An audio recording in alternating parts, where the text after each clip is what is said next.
Ang mabuting balita ng Panginoon, ayon kay San Lucas.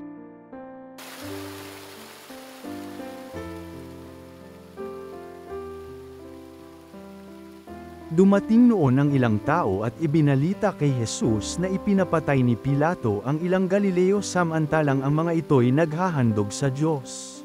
Sinabi niya sa kanila, "Akala ba ninyo, higit na makasalanan ang mga Galileyong ito kaysa ibang mga taga-Galilea dahil sa gayon ang sinapit nila? Hindi.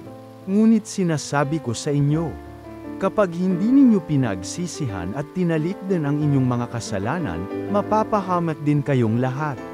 At ang 18 namatay nang mabagsakan ng tore sa Silo, sa akala ba ninyo'y higit silang makasalanan kaysa ibang naninirahan sa Jerusalem? Hindi. Ngunit sinasabi ko sa inyo, kapag hindi ninyo pinagsisihan at tinalik din ang inyong mga kasalanan, mapapahamak din kayong lahat. Sinabi sa kanila ni Jesus ang talinghagang ito. May isang tao na may puno ng igos sa kanyang ubasan. Minsan, tiningnan niya kung may bunga ito, ngunit wala siyang nakita.